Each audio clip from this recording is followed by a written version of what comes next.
Boa noite, pessoal.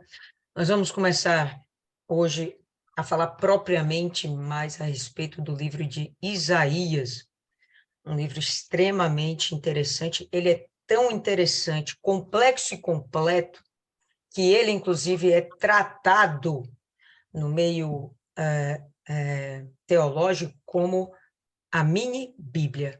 É como se tudo que fosse necessário a gente ler de Gênesis e Apocalipse estivesse concentrado dentro do livro de Isaías. E não é à toa que a gente vai observar que Jesus, em dado momento, estava lá lendo o livro de Isaías. A gente vai ver uma outra passagem lá em Atos, onde a gente vai ver aquele eunuco lá lendo o livro de Isaías. Então, não é à toa que esse livro é referenciado algumas vezes dentro do Novo Testamento. Vale a pena realmente a gente se dedicar com toda atenção, né, nessa meditação que vamos começar hoje.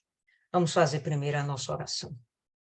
Senhor, nosso Deus e amado Pai, estamos aqui reunidas mais uma vez para buscar ainda mais entendimento, meu Pai, entender mais o que o Senhor gostaria de falar com a gente, que o Senhor deseja que estejamos aprendendo nesse exato momento. Meu Deus, que o Senhor venha abrir o nosso entendimento e a nossa visão para que possamos realmente apreender tudo isso e que sejamos capazes, meu Pai, de colocar em prática tudo aquilo que o Senhor está nos ofertando hoje. Meu Deus, pedimos que o Senhor venha colocar dentro da gente, todos os dias, um novo espírito, uma nova determinação. Coloca dentro da gente sempre algo novo. E que o Senhor venha fazer com que sejamos mulheres experimentadas na tua palavra, mulheres que têm uma fé cada dia aperfeiçoada e que possamos, meu Pai, fazer a diferença nesse mundo como luz e sal nessa terra. Precisamos, Espírito Santo, que o Senhor esteja conosco a cada segundo, a cada momento. Nos dirija, meu Pai, em tudo que for dito. Usa os nossos lábios, porque cada uma de nós, dentro das nossas experiências de vida, vai ter um entendimento diferente da tua palavra e o Senhor vai falar de acordo com a nossa necessidade. Mas certamente, o que uma ou outra apresentar aqui nesse momento vai com certeza acrescentar a todas as nossas vidas. Pedimos que o Senhor venha, desde já, repreender todo o mal e que nada venha tirar da gente tudo aquilo que o Senhor nos preparou, essa preciosidade que o Senhor está nos dando agora, esse alimento que o Senhor está nos dando agora. Que saiamos daqui, meu Pai, edificadas. É isso que nós te pedimos e desde já nós te agradecemos, porque nós sabemos que tu estás aqui, nesse lugar, nesse exato momento. Em nome do Pai, do Filho e do Espírito Santo. Amém. E graças a Deus. Amém, povo lindo? Então vamos lá. De cara, eu gostaria de falar com vocês rapidamente a respeito do que é ser um profeta. E o primeiro profeta que a gente vê na Bíblia, que é chamado de profeta, não sei, alguém lembra aí? Diga aí, alguém lembra? Qual é o primeiro homem de Deus que ele é chamado de profeta na Bíblia? Quem lembra? Ninguém? Ninguém? Sério? Chega a dar um negócio aqui, ó, no coração. Aquele rei que Aquele rei, falou aquele com Abraão. Abraão, Abraão, aquele rei não, Eu Abraão. falei, Abraão, só que eu estava sem áudio. Ah, tá bom. Abre aí, pessoal, no livro de Gênesis, no capítulo 15, vamos abrir, vamos começar abrindo o livro, vamos começar abrindo a Bíblia. Gênesis capítulo 15.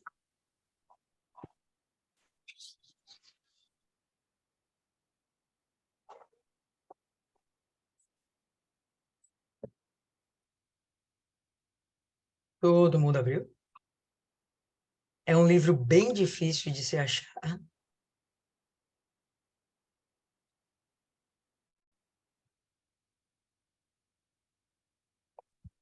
E aí a gente vai ter o seguinte, pessoal. O que é um profeta? A gente vai ver aqui, capítulo 15 de Gênesis, no verso 1. Depois destas coisas, veio a palavra do Senhor a Abraão em visão, dizendo: Não temas, Abraão. Eu sou o teu escudo, teu grandíssimo galardão. A primeira coisa que a gente vai ver, que concerne a ideia de um profeta, é a capacidade dele receber mensagens de Deus, de ele receber a palavra de Deus. A gente vai ver Abraão aqui recebendo uma visão. A gente não sabe se foi em sonho, a gente não sabe se realmente ele estava acordado, a gente não consegue compreender direito essa percepção de como foi, melhor dizendo, essa percepção de Abraão. Mas o que interessa é que ele vai ser tido como profeta. E uma das características do profeta é essa capacidade dele receber a mensagem de Deus, essa sensibilidade de ouvir. E quando eu falo ouvir, não é apenas ouvir com os ouvidos, porque, vamos lá, se ele teve uma visão, foi algo muito maior do que apenas ouvir uma voz. Mas ele estava lá, receptivo até essa experiência com Deus. Eu estava conversando outro dia com uma pessoa aqui, que ela disse que de vez em quando tem uma visão, tem um negócio, tem uma coisa de Deus, recebe uma direção de Deus e que ela fica com medo. Eu tenho medo disso, não quero que essas coisas aconteçam comigo e tal. Mas por que o medo? Se é uma coisa de Deus, por que a gente vai ter medo? A gente tem muita reticência quando a gente fala a respeito dessas manifestações dos dons de Deus. Por quê? Porque a gente simplesmente não tem intimidade com essas coisas. E aí a gente fica com medo. Mas imagina se Abraão aqui nesse momento tivesse medo e ele dissesse: Não, Deus, eu não quero isso não quero isso não, isso está me parecendo muito estranho, eu estou com medo, de onde veio isso, por que agora eu estou tendo essas coisas? Então, a gente tem que ter equilíbrio. Imagino, creio eu, que a maior parte de nós aqui já tem o Espírito Santo. E se não tem, em breve, fica tranquilo, você vai ter o Espírito Santo. E o Espírito Santo, ele nos dá esse discernimento. Se algo que estamos vivenciando é provocado pelo próprio Espírito Santo, ou algo que estamos vivenciando é provocado por Satanás.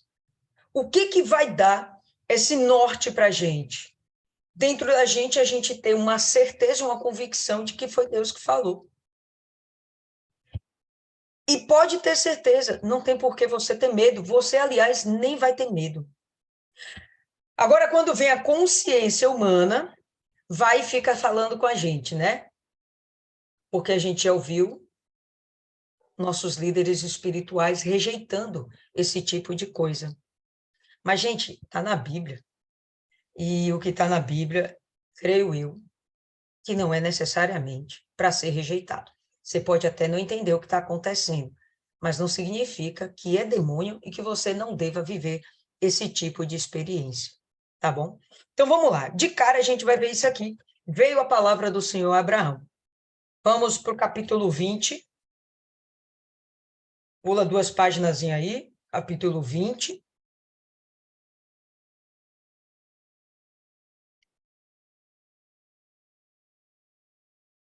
E aí, no verso 7, a gente já vai ter aqui o seguinte: Agora, pois, restitui a mulher do seu marido ao seu marido, porque profeta é, e rogará por ti para que vivas.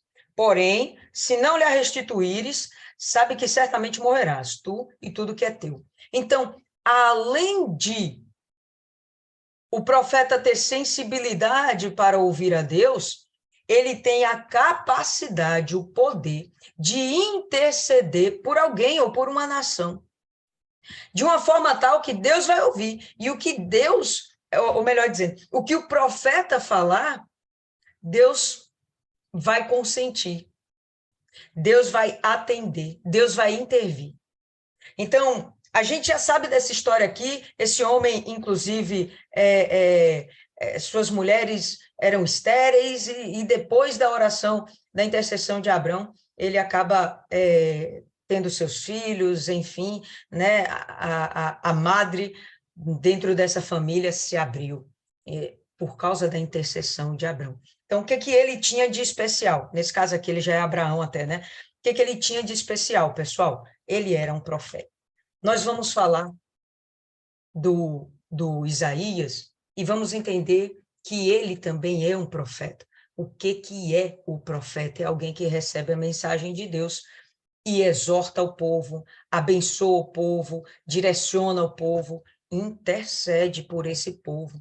Isaías, muitas vezes, ele vai fazer esse trabalho de exortação, e também vai fazer o trabalho de devolver esperança para aquelas pessoas. O objetivo de Deus com um profeta é dar alívio e possibilidade de arrependimento e salvação para aquele indivíduo ou para aquela nação. O trabalho do profeta é extremamente importante. A gente viu isso dentro dos livros de Reis, 1º e 2º. A gente vai começar a ver isso de uma forma mais profunda ainda, dentro de Isaías. E só para não perder esse gancho, e já vou encerrar e dar a palavra aí para a Paloma, eu gostaria que vocês abrissem aí em Atos, no capítulo 8.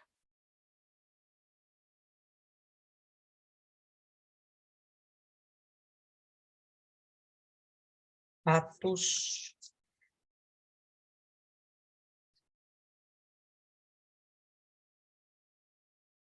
capítulo 8.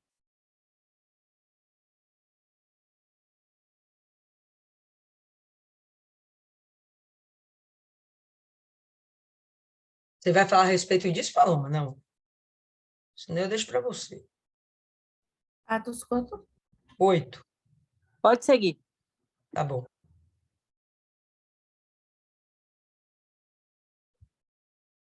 Então, rapidamente, eu vou falar aqui desse texto. Todo mundo já abriu? Atos 8. Então, a gente vai ter aqui, ó, a partir do verso 26. E o anjo do Senhor falou a Filipe, dizendo, levanta-te, vai para o lado do sul, ao caminho que desce de Jerusalém para Gaza, que está deserto. E levantou-se e foi. E eis que um homem etíope, eunuco, mordomo de Candace, rainha dos etíopes, o qual era superintendente de todos os seus tesouros e tinha ido a Jerusalém para adoração, regressava e, assentado no seu carro, lia o profeta Isaías. Não é à toa que ele lia o profeta Isaías. O profeta Isaías fala do passado, fala do presente, e ele fala do futuro. O que interessa para esse homem lendo o profeta Isaías? Interessa que Isaías está falando sobre o Salvador. Vamos seguir. E disse o Espírito, com letra maiúscula, Espírito Santo a Filipe, chega-te e ajunta-te a esse carro.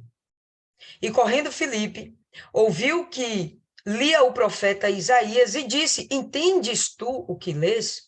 E ele disse, como poderei entender se alguém não me ensinar? E rogou a Filipe que subisse e com ele se assentasse. E o lugar da escritura que lia era este, foi levado como ovelha para o matadouro, e como está mudo o cordeiro diante do que o tosquia, assim não abriu a sua boca. Isaías 53, isso aqui é famosíssimo, todas nós conhecemos, acredito, né? E que fala justamente sobre o Senhor Jesus, o momento que ele está sendo levado para o Calvário, o momento que ele realmente está sendo sacrificado. E o que acontece é que esse homem, pessoal, ele tinha subido para Jerusalém para adorar.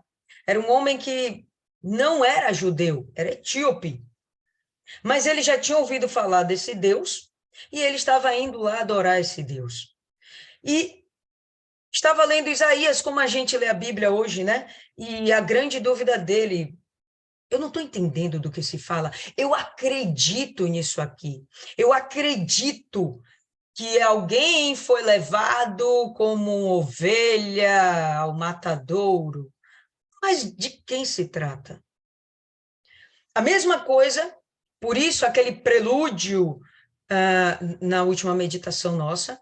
O que significa tudo isso, pessoal? Se não houver quem ensine, a gente se perde, a gente não consegue entender. Então, estava Felipe lá para cumprir esse papel. Como é um livro, pessoal, tão importante, que ele é considerado uma mini-bíblia, só para você ter noção, é importante a gente cumprir todos esses passos, inclusive com introdução, para que a gente não perca nada do que esse livro tem para nos dar, do que Isaías tem para nos dar.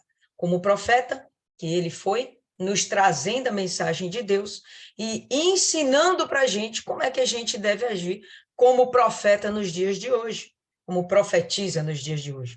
Que até falar profetiza, né, é um termo condenado, mas a gente vai ver logo depois que Isaías era casado com uma profetisa.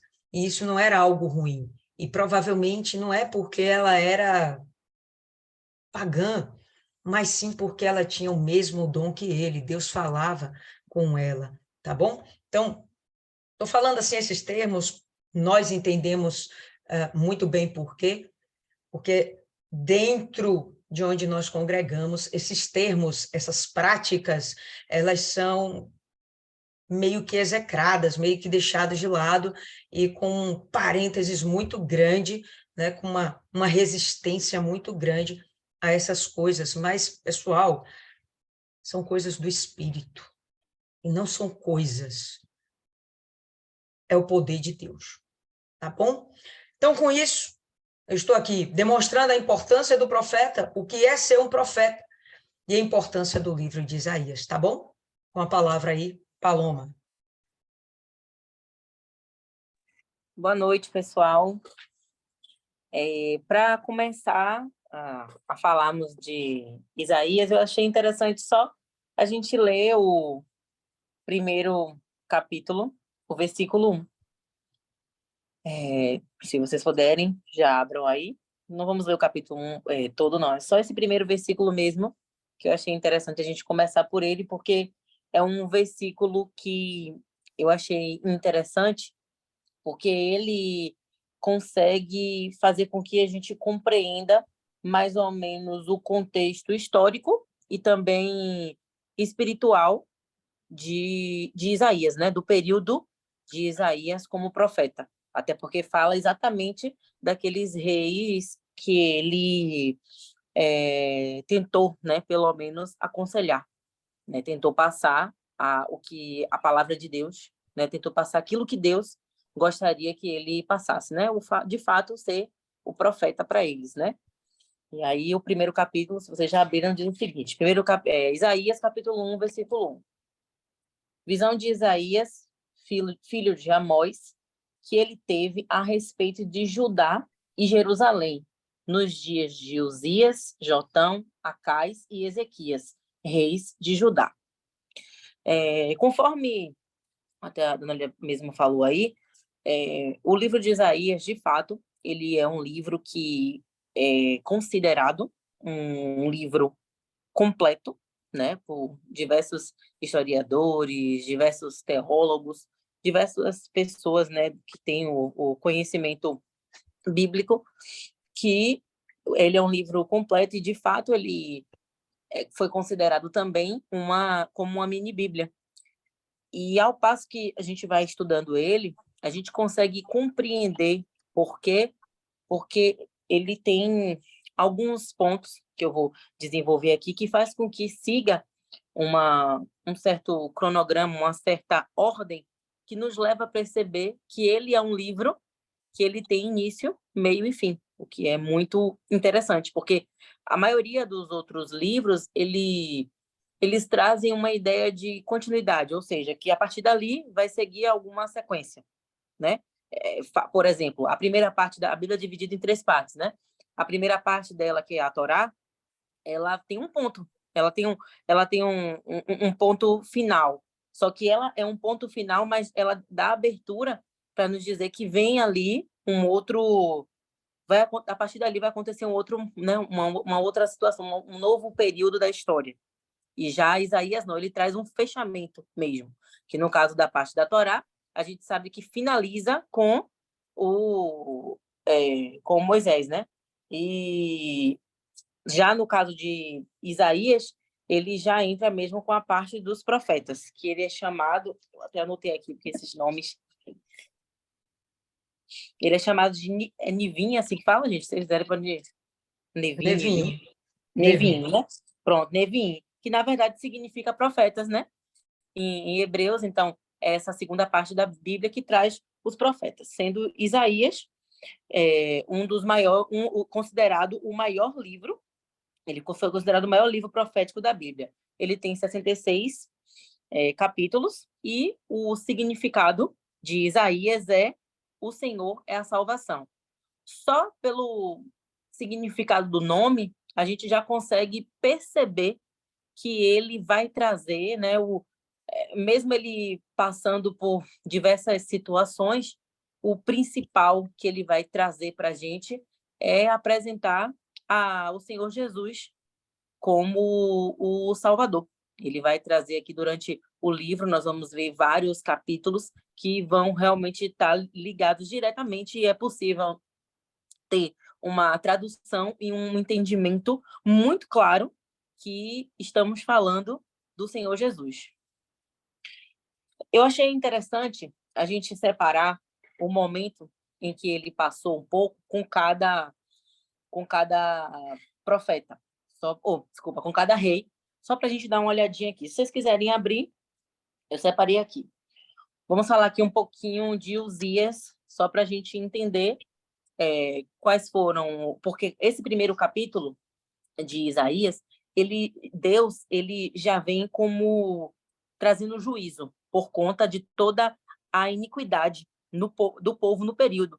E para que a gente entenda o motivo por que já começa falando desse juízo, do que Deus, né, iria fazer como juiz naquele momento, é interessante que a gente compreenda esse período desses quatro reis que ele tentou aconselhar, que ele tentou trazer, de alguma forma, aquilo que Deus, né, gostaria que acontecesse, e aí eu vou mostrar um pouquinho aqui, através da própria Bíblia. Em relação a Uzias, nós vamos abrir lá em 2 Crônicas, no versículo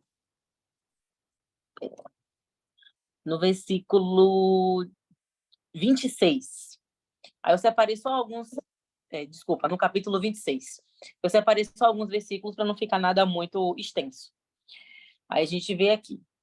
Tinha Uzias 16 anos quando começou a reinar, e 52 anos reinou em Jerusalém. E era o nome de sua mãe, Jecólia, de Jerusalém. E fez o que era reto aos olhos do Senhor, conforme a tudo que fizera Amazias seu pai.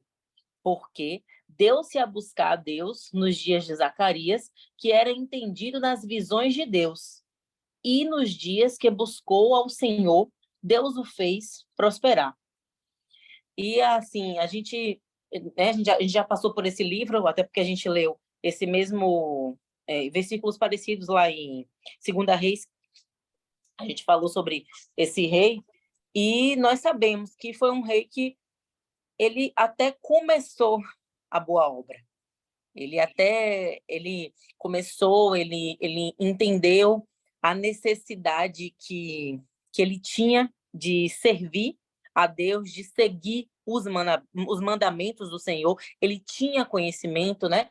Inclusive, durante as meditações passadas, ficou claro que até mesmo a sua mãe teve uma importância nessa criação e nesse entendimento dele em relação à vontade de Deus. Porém, lá no versículo 16, a gente vê que ele, em algum momento, ele se corrompeu. Lá no 16, a gente vê: mas, havendo-se fortificado, exaltou-se o seu coração até se corromper, e transgrediu contra o Senhor, seu Deus, porque entrou no templo do Senhor para queimar incenso no altar do incenso. Então, aqui, a gente vê que ele começou, né, da maneira correta, mas o orgulho, a soberba, ele começou já a achar que era alguém, ao ponto de quebrar uma regra, né? Esse ponto é porque a gente sabe quem eram as pessoas que podiam fazer essa queima desse incenso.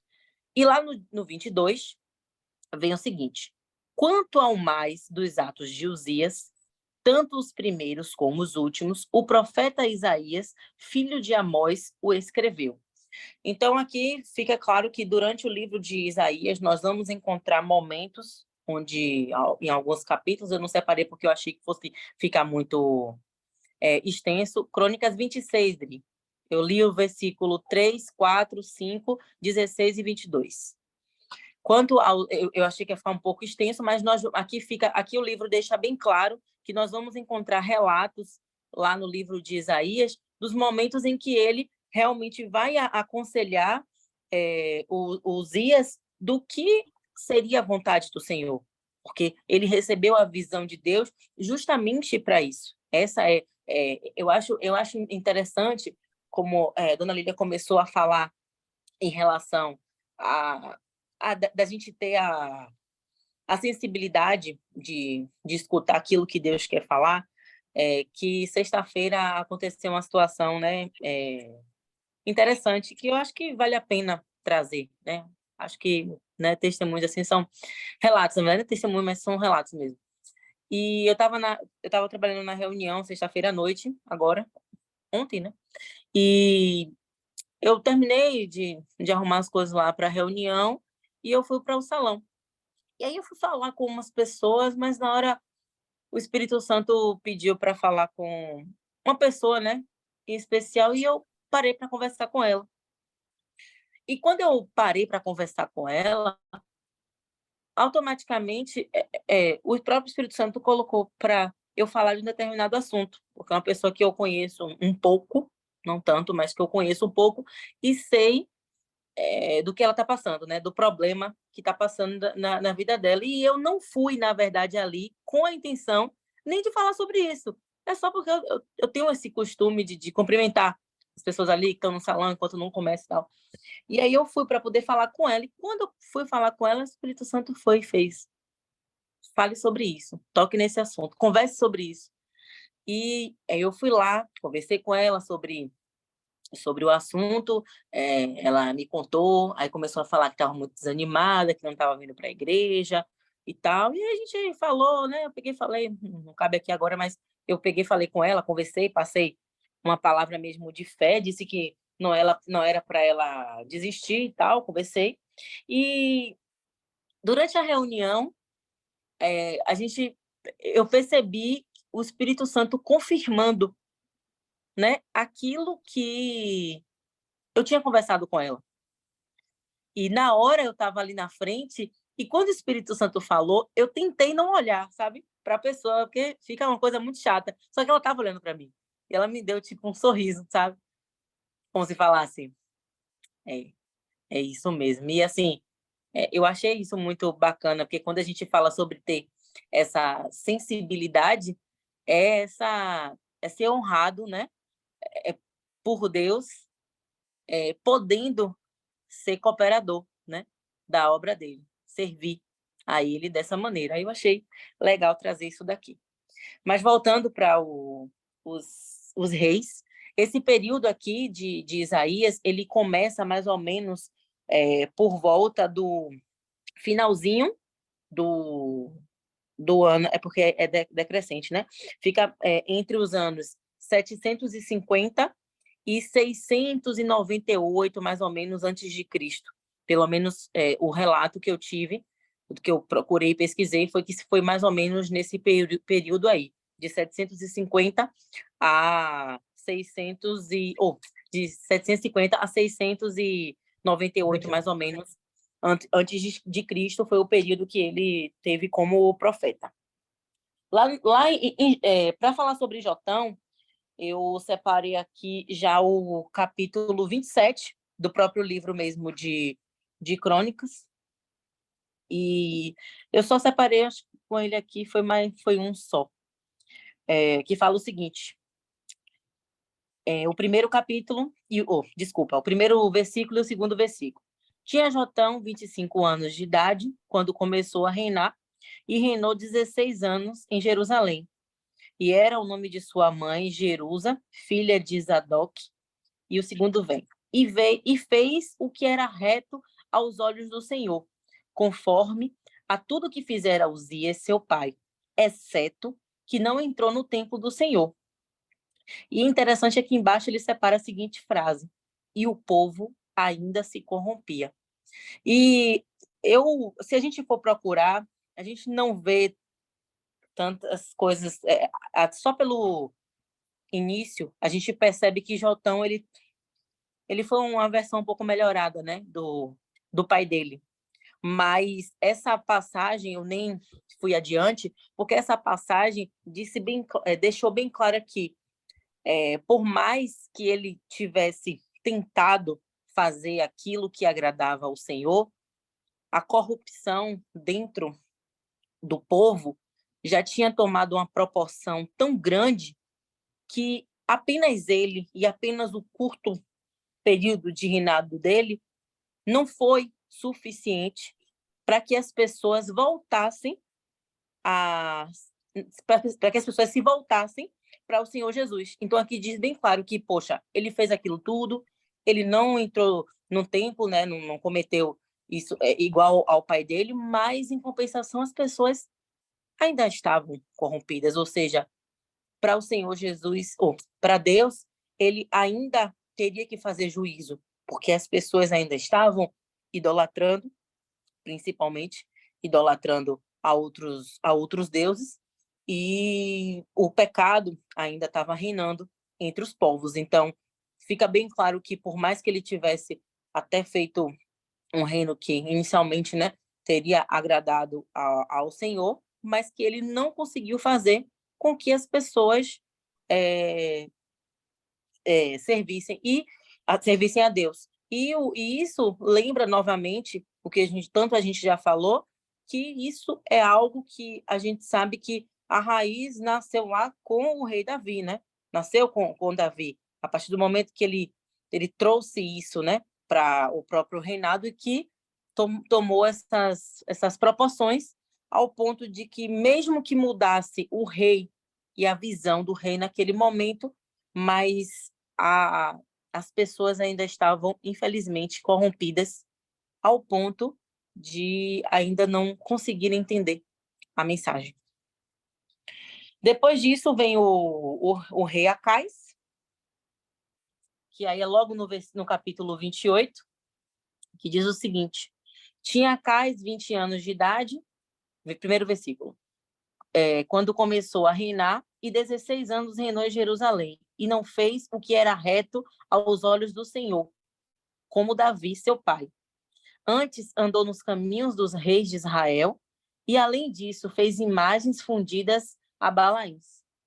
Também queimou incenso no vale do filho do Inom, e queimou os seus filhos no fogo, conforme as abominações dos gentios, que o Senhor tinha expulsado de diante dos filhos de Israel. Então aqui a gente vê que foi mais um rei que, durante o livro de Isaías, nós vamos ver que ele também vai receber as orientações, vai receber aquilo que Deus passou para Isaías para passar diretamente para ele, mas que infelizmente também não vai dar ouvidos, e isso só vai aumentar a ira do Senhor para que ele venha querer fazer juízo com o povo, que o primeiro capítulo fica bem claro que a iniquidade, né, o tamanho da iniquidade do povo. E o último rei foi o Ezequias, que esse daí a gente pode abrir lá em segundo Reis.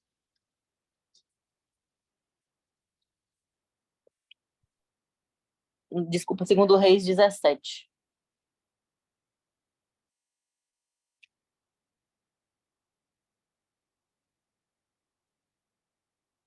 E aí, aqui no primeiro e no segundo versículo já fica um pouco claro, né? No ano do 10º de Acais, rei de Judá, começou a... Não, peraí, gente, acho que eu separei o capítulo errado. Peraí. Não é esse, não. Vê se não é o 18. É o 18. É o 18. Tá aqui do lado 18. Desculpa aí. E sucedeu que no ano 3º, ano de Oséias, filho de Elá, rei de Israel, começou a reinar Ezequias, filho de Acais, rei de Judá. Tinha 25 anos de idade quando começou a reinar, e 29 anos reinou em Jerusalém. E era o nome de sua mãe, Abi, filha de Zacarias. E fez o que era reto aos olhos do Senhor, conforme tudo o que fizera Davi, seu pai. Peraí que eu vou achar só outro capítulo que eu separei aqui.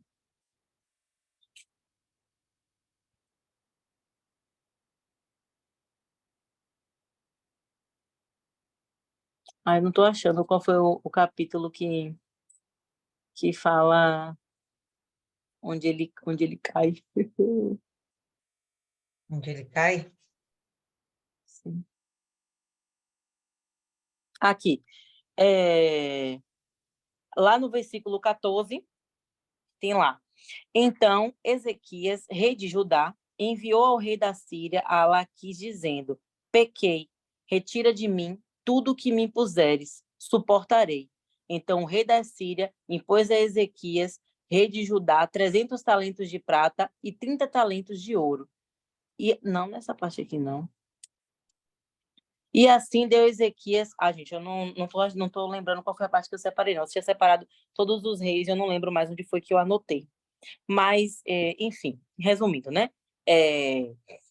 Ezequias, eu não lembro onde a passagem aqui, agora eu tinha separado, não achei mais, mas ele foi um rei que, inicialmente, ele agradou aos olhos do Senhor, fez o que era reto, segundo ao pai dele, Davi, né? A gente já sabe que o pai aqui é como mais uma origem da descendência dele, não propriamente, mas que ele também não conseguiu fazer com que o povo se voltasse para o caminho do Senhor. Ele não conseguiu tirar deles essa iniquidade e também a adoração a outros deuses, que, até como eu falei em alguma meditação passada, que a gente sabe que esse é o primeiro mandamento, e que isso abala a estrutura da fé de qualquer um, né? Quando a gente já começa com esse pecado, quando a gente já começa quebrando esse primeiro mandamento. E até fazendo uma referência ao período em que Moisés recebeu os 10 mandamentos e que ele desce do monte, eu lendo, né, em determinado momento, eu nem separei isso aqui, mas me veio à mente agora que eu lembrei que eu estava lendo em determinado momento sobre isso, e quando Deus dá os mandamentos para Moisés, que o primeiro fala sobre a questão de não adorar aos outros deuses, quando Moisés ele desce, a primeira coisa que ele encontra é logo isso. E aí a gente percebe, né?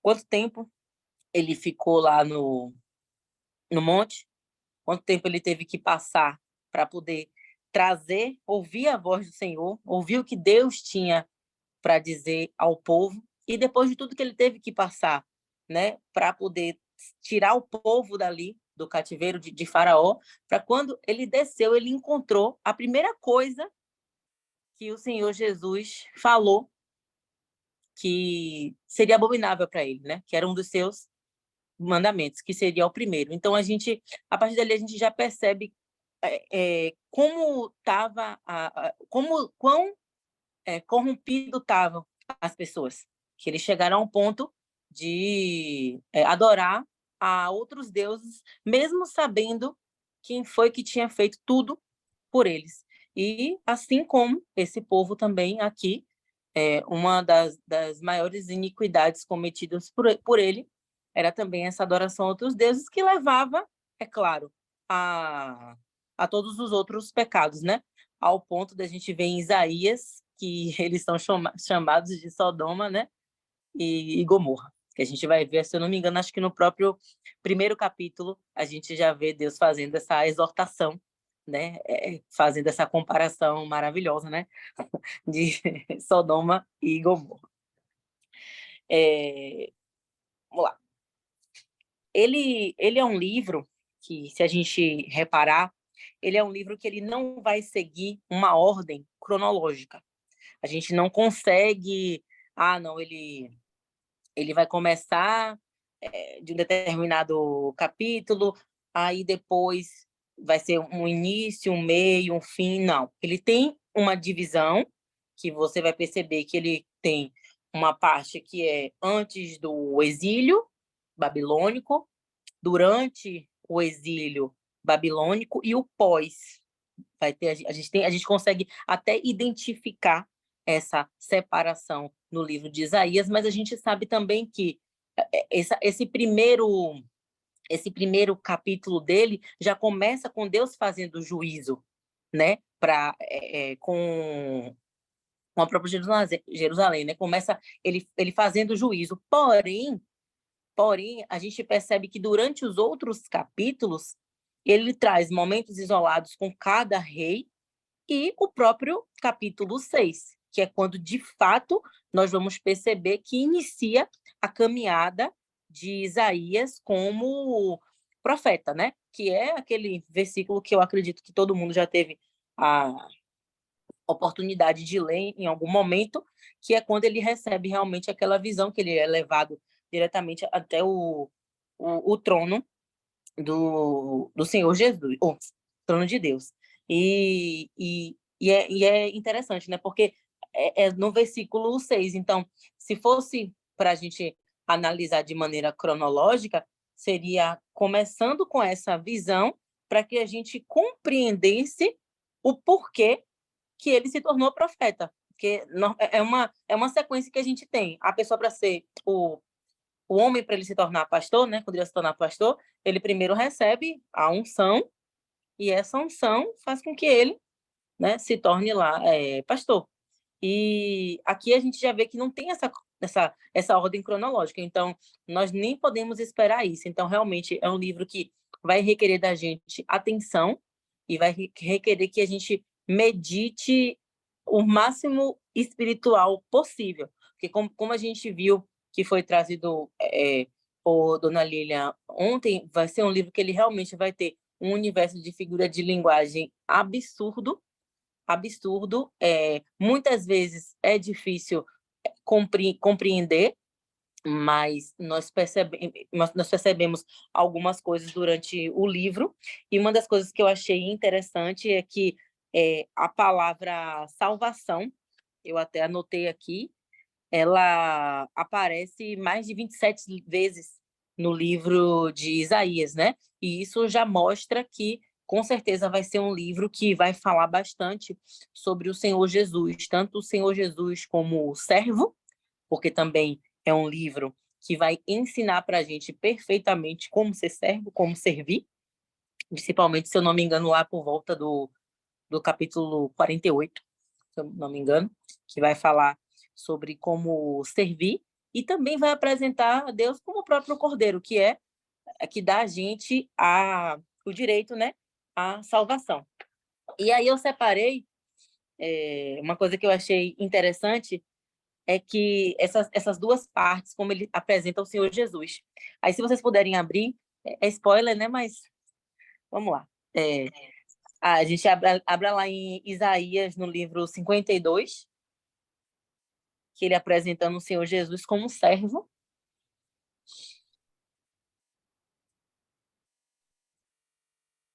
52 ou 42? 52, espera aí. Isso não é possível que eu vou errar duas vezes assim, não, será? Um momento, por favor. Não, é 52 mesmo. 52, no versículo 13. Eis que meu servo procederá com prudência, será exaltado, elevado e muito sublime, né? Aqui a gente já deixa bem claro que aponta para o nosso Senhor Jesus, e também como o Salvador. Se a gente abrir lá no capítulo 53, logo o próximo capítulo, lá no versículo 12. Por isso lhe darei a parte de muitos, e com os poderosos repartirá ele o despojo, porquanto derramou a sua alma da morte, e foi contado com os transgressores. Mas ele levou sobre si o pecado de muitos, e intercedeu pelos transgressores. Então, aqui já vai mostrar, né, o nosso Senhor Jesus como Salvador, que eu achei, assim, bem interessante essas passagens aqui, porque mostra a, a profundidade, né, e a importância que esse livro vai trazer. E ele é de uma importância tão grande que eu peguei alguns dados sobre ele, e ele aparece mais de 400 vezes no Novo Testamento. Isaías... Oi? Gente, se alguém quiser falar, pode falar, viu? Dona Lídia, a senhora vê aí se alguém levanta a mão, porque para mim não aparece não, viu? Uhum. Ele aparece mais de 400 vezes no Novo Testamento, e eu separei uma passagem que só essa passagem ela é uma das passagens de Isaías que mais se repetem, na verdade, no Novo Testamento, né? São mais de 400, porém essa em especial é a que mais é repetida nos livros. Aí, se a gente abrir lá em Isaías, no versículo 6, ou no capítulo 6, está dizendo o seguinte, a partir do 9, né? O 9 e o 10. Então disse ele, vai e dize a este povo, ouvis de Calma, fato... velho, ainda estou chegando lá. Deus é Oh, mais. desculpa, gente. Respire, o pessoal está abrindo a Bíblia ainda. Isaías 6. Isso, no E versículo até 9. sua mãe está pedindo misericórdia ali. Deus é mais. Ah, Pronto? Aí. pronto. 9. Então disse ele, vai e diz a este povo, ouvis de fato e não entendeis, e vedes em verdade, mas não percebeis. Engorda o coração deste povo, e faz-lhe pesados os ouvidos, e fecha-lhe os olhos, para que ele não veja com os seus olhos, e não ouça com os seus ouvidos, e nem entenda com o seu coração, nem se converta e seja sarado. E aqui, assim, quando a gente chegar nesse capítulo, a gente percebe que é logo depois que ele recebe, que ele fala para o Senhor Jesus, eis-me aqui, né? É o versículo que antecede justamente o versículo que ele fala para o Senhor Jesus, eis-me aqui. Então, depois que ele fala, eis-me aqui, é quando o Senhor fala, então, disse ele, né? Vai. Então, é quando ele recebe realmente aqui a missão, né? Como profeta do Senhor.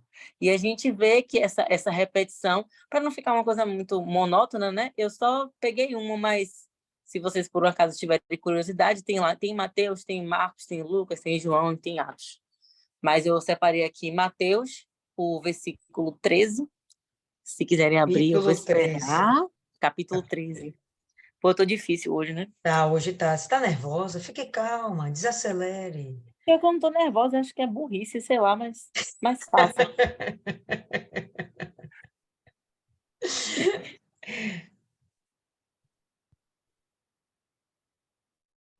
Mateus 13. Isso.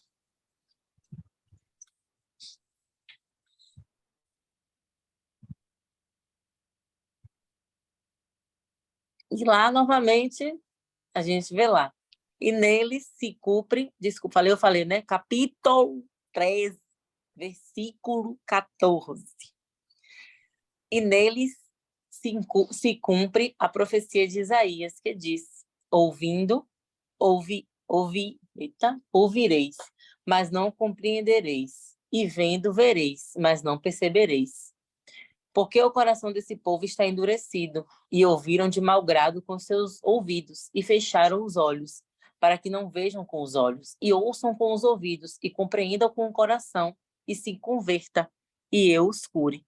Então, assim, a gente percebe que essa mensagem que ela é tão repetida é justamente a mensagem que os próprios profetas, desculpa, os discípulos, eles tanto utilizam porque é a principal mensagem de Deus, né, para Isaías, mostrando para ele o que ele tem que fazer pelo povo, que ele tem que fazer o povo entender que a gente precisa deixar de ser carnal e passar a ver as coisas com os olhos espirituais, que é o que a gente, nós como discípulos também, né, do Senhor Jesus, é o que nós mais tentamos fazer com que as pessoas compreendam, que elas deixem de lutar com o sentimento, né, e passem a usar a fé, que é a fé racional, né, a fé realmente da palavra, que vem da palavra do Senhor. E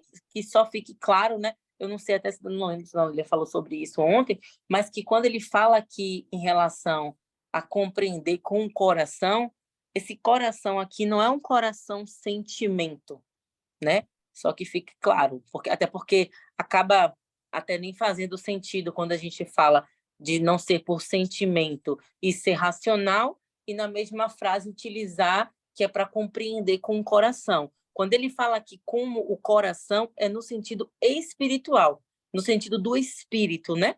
Porque fala sobre a gente ter o coração puro, mas é no sentido espiritual, não é no sentido sentimental. Que fique bem claro, até porque a palavra deixa bem clara que o coração é enganoso, né?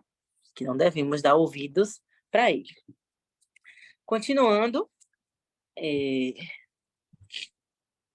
Só fazer uma pausazinha para você se recuperar, respirar. Você tá... Por favor. Isso. Respire. Por favor. Eu acho que eu já comentei aqui com vocês em algum momento, né? Nas minhas abstrações, nas minhas loucuras, eu pensando, pô, depois de tudo acabar, aconteceu o juízo final, quem vai para o lago de fogo, vai para o lago de fogo, quem vai para o reino de Deus, vai para o reino de Deus, e põe aquele povo todo que foi para o lago de fogo, o que acontece com essa galera? Será que a gente depois vai fazer uma força-tarefa para resgatar esse povo no inferno? Será que a gente vai ter essa missão na eternidade? Porque, pô, eternidade é muito tempo, esse povo, de repente, lá vai se arrepender e vão olhar, pô, que nada, eu fiz a escolha errada, eu deveria ter escolhido Jesus. E esse texto que ela traz para a gente, ele, na verdade, desconstrói esse meu pensamento. Porque o que Jesus está falando, o que o Espírito Santo está falando, o que Deus usou Isaías para falar, é que não adianta, simplesmente tem pessoas que vão rejeitar a Deus, ponto final. E ainda que se desça ao inferno para pregar para essas pessoas, elas ainda vão olhar para Jesus e vão dizer, não, eu não estou disposto a me submeter ao seu jugo, não estou disposto a te obedecer, não faço questão de seguir a você. Seria, na verdade, esse tipo de conversa que as pessoas que vão para o inferno teriam com Jesus. De rejeição, mais uma vez. Não vai realmente haver como uma forma de tirar essas pessoas de lá, porque elas não querem. E o começo da escolha delas é em vida. É nesse momento aqui, onde Isaías é chamado e ele já vai com uma missão. Fala para esse povo que eles ouvindo, eles não ouvem. Fala para esse povo que eles não entendem. Fala para eles que você está transmitindo a mensagem, que eu tenho um carinho, um amor por eles, mas que ainda que todo esforço que eu faça, eles simplesmente me rejeitam. E continuamente isso vai ser observado entre as gerações e dentro das nações. A gente vai ter um povo pingado mesmo, é um pingado, pessoal, um pingado. que realmente vai chegar e dizer, sim, Senhor, eis-me aqui, sim, Senhor, eu quero ir contigo, sim, Senhor, eu sou fraco, mas eu rejeito as minhas debilidades só para viver a sua força, viver o seu poder, e por aí vai, é um remanescente mesmo, né? Lá mesmo em Isaías a gente vai ver, acho que é nesse capítulo mesmo, no 6, é no 6 mesmo, no finalzinho do capítulo 6, que ele fala que ele vai separar uma 10ª parte, é como se ele estivesse tirando o dízimo para si, o dízimo da humanidade para si. Dízimo é um pouquinho, né, pessoal? O dízimo é um pouquinho. Mas essa insistência em se falar isso é para que essas pessoas não sejam tidas por desavisadas. Quando Deus fala com elas, com essa palavra, é dizendo para elas, olha, vocês estão ouvindo, mas vocês não estão ouvindo. Vocês estão vendo, mas vocês não estão vendo. Então, eu avisei para vocês, não tem como elas se considerarem inocentes de forma alguma. De forma alguma. Fala, Toda Bela. Eu só ia acrescentar isso que você comentou, que Deus, ele, na profunda misericórdia dele, ele usou o profeta Isaías. Esse livro, ele resume tudo. Ele resume o início e vai resumir como vai ser o final, com a vinda do Senhor Jesus. Aqui ele mostra, naquela época, para aquele povo, os exemplos daqueles que não fizeram a vontade de Deus, e mostra para nós, hoje, que ficou como exemplo daqueles que não serviram e não quiseram, e a vinda do Senhor Jesus. Mostra o que Deus fez pela humanidade, a ponto de dar o seu filho. Então, como você relatou aí, eu ia falar exatamente isso. Então, não vai ter como esse povo dessa época aqui, da época do profeta Isaías, fala assim, eu não sabia, eu não compreendi, eu não entendi. Não tem como, porque ele deixa tudo muito claro aqui. E para nós, nos dias de hoje, não tem como também falar, eu não ouvi falar, porque nós temos exemplos, Deus deixou exemplos e deixou claro o que vai ser e como vai ser, e não vai ter, não tem como ter, porque Deus seria injusto.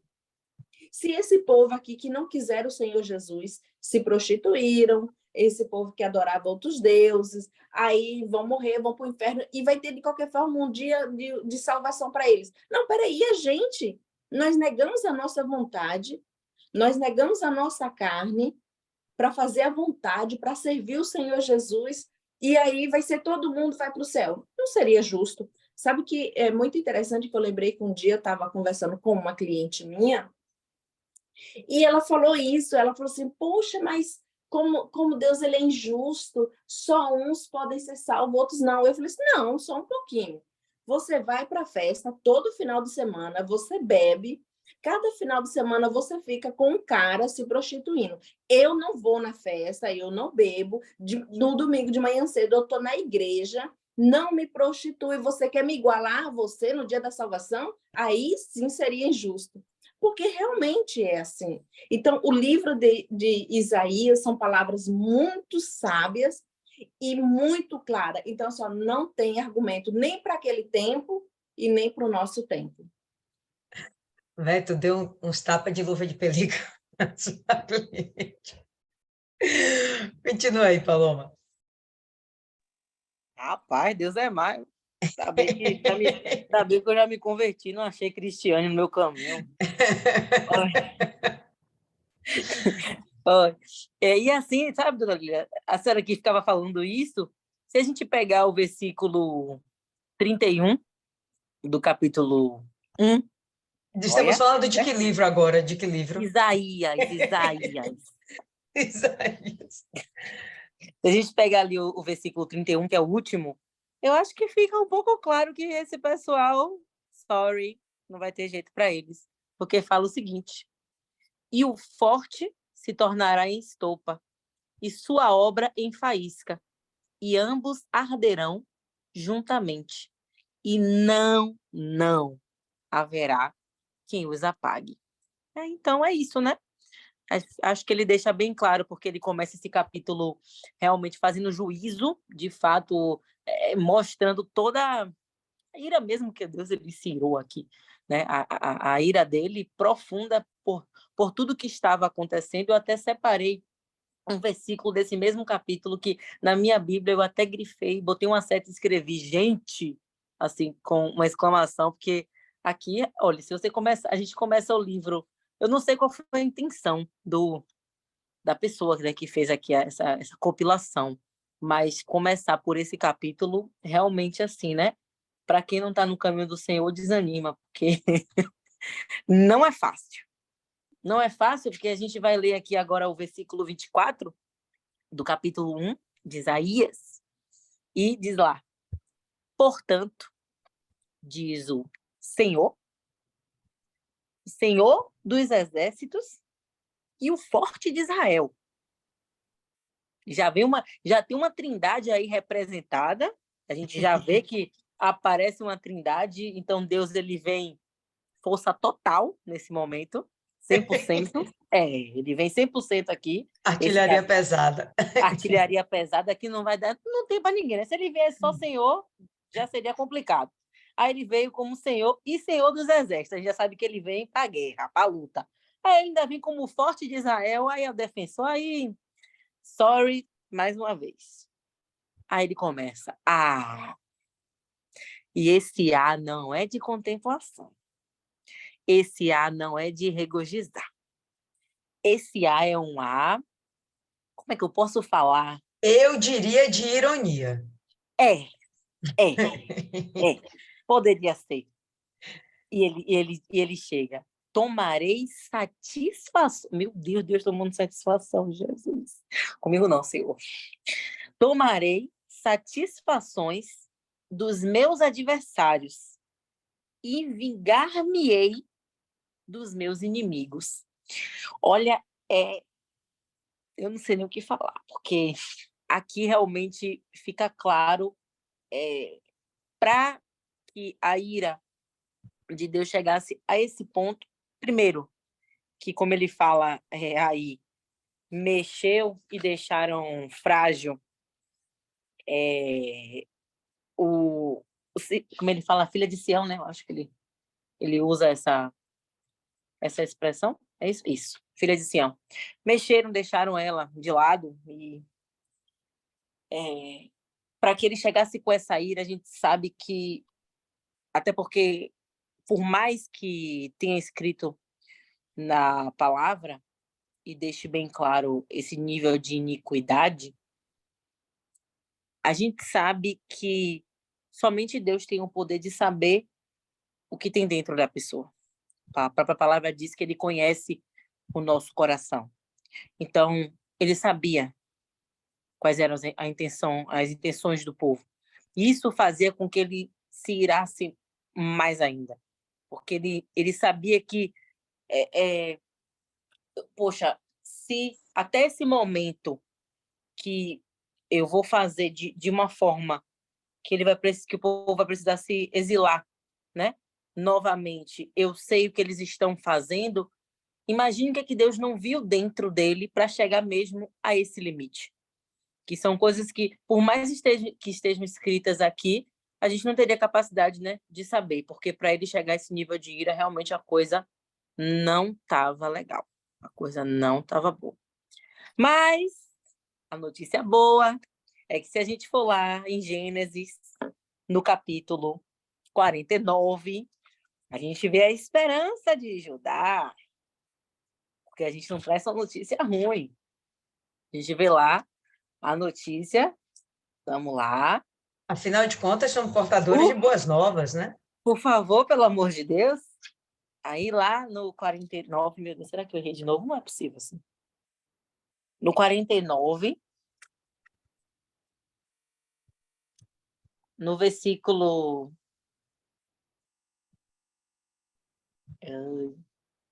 gente, é 48, tá? No capítulo 48, no versículo 10, a promessa que ele fala. o cetro, desculpa, todo mundo já abriu? Sim. Ok? Aí ele fala, o cetro não se arredará de Judá, nem o legislador dentre os seus pés, até que venha Siló, e a ele se congregarão os povos. E segue a esperança que a gente sabe que dessa nação surgiria, como surgiu, como existe, o nosso Senhor Jesus. Ou seja, né, a esperança para nós, né? A razão pela qual hoje estamos aqui podendo falar sobre ele, podendo aprender um pouco mais sobre ele. Então, são boas novas, são notícias maravilhosas, essas inclusive, né, para a gente. E continuando, a gente percebe que o livro ele vai trazer, né, ele começa realmente com esse juízo por conta da situação do período, né, o que estava acontecendo naquele período, mas ele também vai profetizar a apostasia do povo. Acredito eu que essa apostasia aqui ela já esteja ligada ao período mesmo do exílio, porque é uma série de situações, né? Tanto a própria apostasia, a própria vergonha, e a própria, acredito também que o próprio pensamento deles acreditarem que Deus não seria capaz, que Deus não poderia, que eles não eram dignos de perdão por tudo que eles sabiam que eles tinham feito. A esperança, né? Graças a Deus, a esperança, até porque é um livro que fala que nós vamos ter, como eu li lá no 53, se eu não me engano, né? Que fala que ele viria, né? Inclusive para os transgressores, que ele viria. Fala sobre a restauração, que é a própria no Senhor Jesus, a salvação, também trazendo o nome do Senhor Jesus, e a profecia, desde o nascimento até a morte do Senhor Jesus. Na Bíblia, ele mostra que ele era casado, mas a mulher dele não tem nome, porém fica bem claro que ela também era profeta, ou seja, ela, de alguma forma, a gente pensa, a gente lembra até um pouco aqui do modelo hoje da Igreja Universal, que apesar do pastor, das esposas, né, dos pastores em si, não pregarem propriamente dita ali no altar, ela tem uma função de auxiliadora, mas ela também auxilia o povo, né? Não só auxilia o pastor, mas auxilia também o povo. Ela também recebe esse tipo de unção, né? Aqui a gente vê lá em Isaías, no capítulo 7, capítulo 8.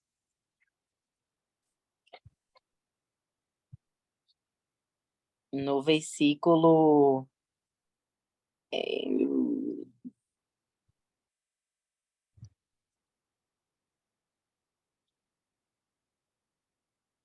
Vamos lá. Aqui esse daqui fala sobre o filho, é o 7 mesmo, gente. No 7, no versículo 1.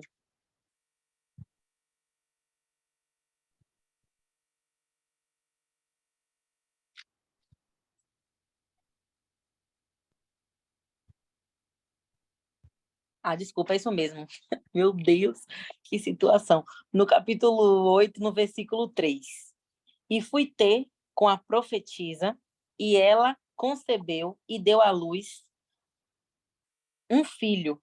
E o Senhor me disse, põe-lhe o nome, rapaz, Maher-Salal Hasbaz. Foi o melhor que eu pude, viu?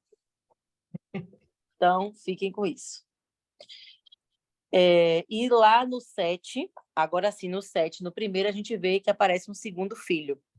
Sucedeu, pois, nos dias de Acais, filho de Jotão, filho de Uzias, rei de Judá, que Rezim, rei da Síria, e Peca, filho de Ramalias, rei de Israel, subiram Deixa eu passar aqui.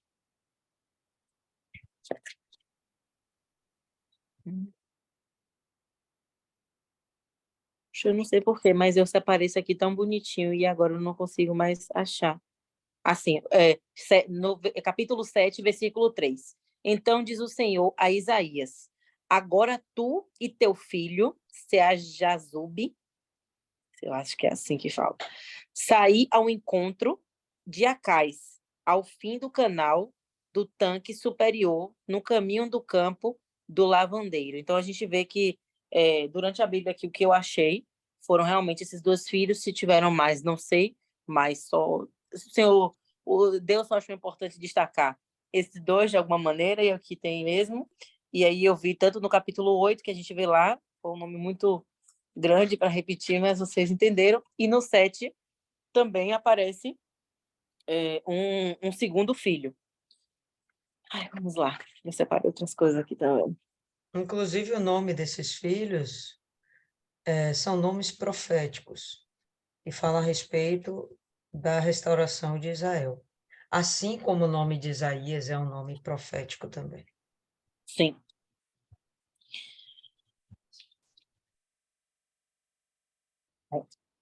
Em relação à morte de Isaías, realmente não tem nada muito não tem nada muito claro, não consegui, procurei bastante, tentei as fontes mais seguras possíveis que eu conheço, mas não achei nada muito seguro em relação à morte.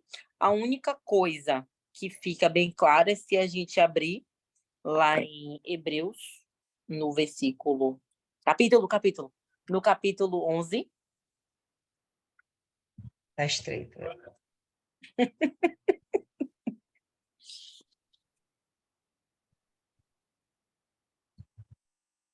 Lá no versículo 37, Calma, Hebreus. calma, calma, calma. Eu cheguei em Hebreus agora.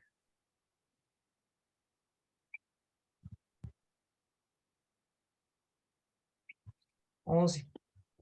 Isso, capítulo 11.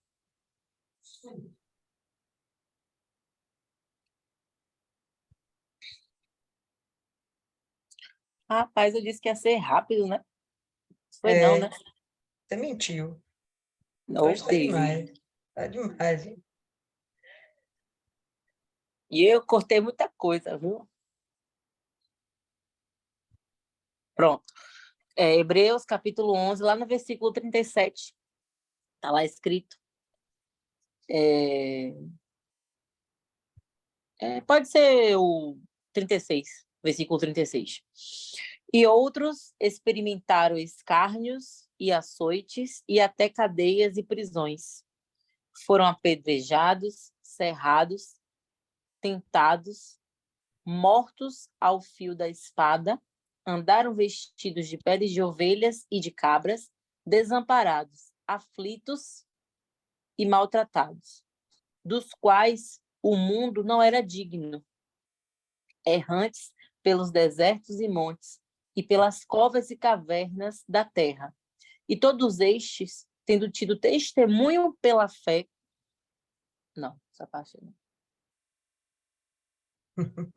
É só até isso mesmo, até o 38 mesmo. Então, assim, eu não achei... todos os dados que eu vi, só até 38 mesmo, do 36 ao 38. Todos os dados que eu vi na internet, procurei, pesquisei alguns livros, nada aponta sobre como foi a morte. Só que eu vi alguns estudiosos disseram que provavelmente ele morreu cerrado, né? Que foi a morte dele, que assim a gente já percebeu que muitos dos profetas e dos próprios discípulos do Senhor Jesus tiveram mortes desse tipo, que eles morreram mesmo por falarem do Senhor Jesus, por pregarem a palavra, né? Naquele período, a gente sabe, né, que as circunstâncias não eram as melhores, né?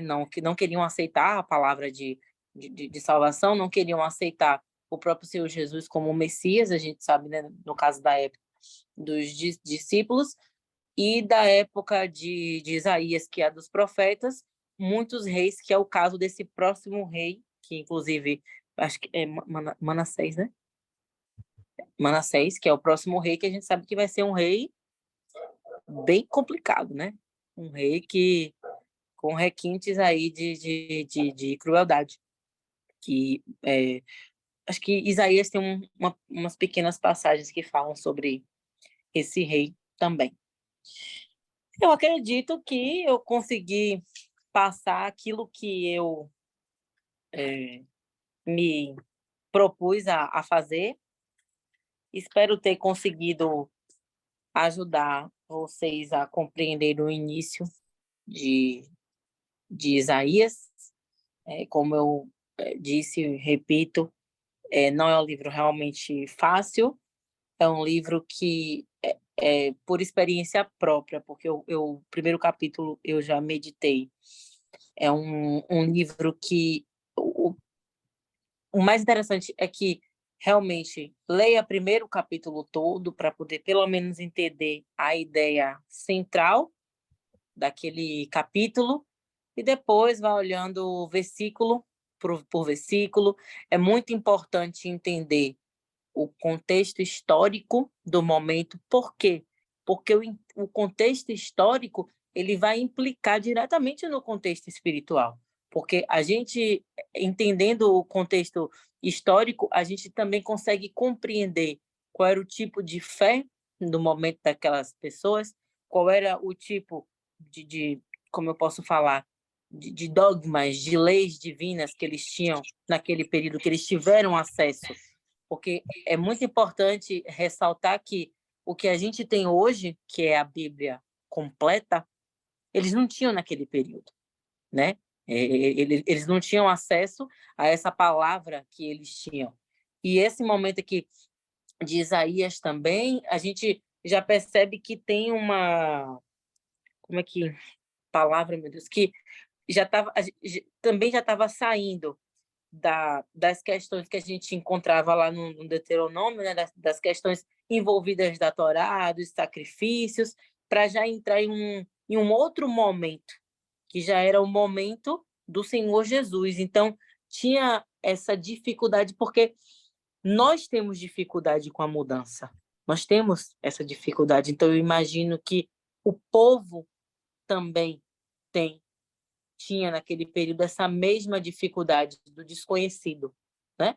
Então, eu gostei muito de fazer essa introdução, acho que vai ser muito rico esse livro e eu espero estar aqui até o final, né? Minha caminhada não tem sido muito boa por aqui, mas eu espero Em dessa nome vez de concluir Jesus. Em nome de o Jesus. livro. E se alguém tiver alguma dúvida, quiser falar alguma coisa, esse é seu momento. Só vou acrescentar mais uns 2 dadozinhos. Acredita-se que Isaías ele tinha sangue real, acredita-se que ele era parente de um desses reis aí, e por isso a profundidade dele profundidade não, a liberdade que ele tinha de falar com muita liberdade, com muita profundidade, a respeito de reinados, a respeito das coisas intrínsecas aos reis, a reinados, a política. Ele falava isso com muita facilidade. E ele era um homem de Jerusalém. Ele viveu cerca de 59 anos profetizando. E, se eu não me engano, ele é chamado, já com seus 25 anos, né? Não, agora não lembro. É informação demais. Mas ele... Não, foi mais jovem. Ele foi chamado mais jovem. Ainda realmente um menino. E só por aí você tirou uma ideia. Ele foi um dos profetas que mais viveu. E ele teve realmente uma importância dentro de Judá muito grande. pessoal, não é à toa que o livro dele realmente, dos profetas maiores, é o livro mais importante. E por isso essa ideia de que ele é uma mini Bíblia, porque ele tem começo, meio e fim, no sentido de o começo da degeneração, da degradação da humanidade, o momento de juízo da humanidade e o momento de restauração da humanidade. E eu estou falando humanidade de uma forma bem genérica, porque a gente sabe que toda a humanidade não vai ser restaurada, só uma pequena parte, tá bom? Então, bom, o tempo está aí esgotado. Amanhã a gente começa com toda a força, capítulo 1. Vamos entrar propriamente no livro de Isaías. Se alguém tem alguma dúvida aí, quer acrescentar alguma coisa? Alguém? Alguém? Ninguém? Não? Ok. Paloma, indica aí alguém para fazer a oração, Paloma. Dona Lília, peraí. Fale, dona Cida. A senhora, a senhora falou do dízimo, né? Sim. De pessoas, né? Sim. E, engraçado, o Espírito Santo confirmou isso na palavra da senhora. Eu falando, né? Nessa quarta-feira, não, foi ontem. Hoje é sexta, sábado. Hoje é Falando, sábado. eu falando, né? Assim, com prazeres. Eu disse assim, prazeres incríveis. A gente vê a igreja cheia, tem milhões de igrejas agora se formando na Terra, mas só vai ser levado 10% das pessoas. E a senhora acabou de falar aí. Isso aí é o dízimo de Deus mesmo, as pessoas que porque ele sabe até quem vai ser salvo, né? Eu falando com prazeres. Então, a senhora testificou aí a minha palavra, que eu pensei, né? Eu penso sempre isso aí, porque a grandeza de Deus ele é muito grande, para ir para ele tem que estar limpo, como ele diz, quem é limpo se limpe mais, quem é sujo se suje mais.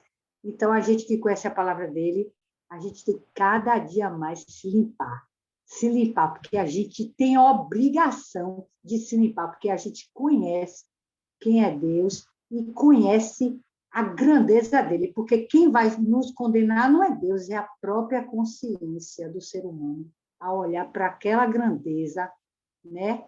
Que ele brilha como o sol, a gente consegue olhar para o sol? Não. E sai faíscas, né? Feito o relâmpago da face dele, é assim que eu vejo Deus. Então, é muito grande, é isso aí. Ele é tremendo. É isso. Pois bem, mais alguém quer acrescentar alguma coisa? Vou aproveitar então a deixa aí, Paloma, de dona Cida, e vamos pedir para ela orar, né? Eu Fale, gostaria, dona, fale. Isso mesmo. a respeito, quando eu iniciou, que estava falando sobre ouvir voz. Quando minha mãe era viva, que ela estava internada, minha mãe era católica, uma católica assim, doente. Então, quando ela adoeceu, eu já estava lutando para ganhar a alma dela. E quando ela ficou internada, eu comecei a intensificar, que eu dormia lá com ela, e falando de Jesus, né? Ela começou a aceitar a água, aceitar a unção, e ficou internada mais ou menos quase um ano.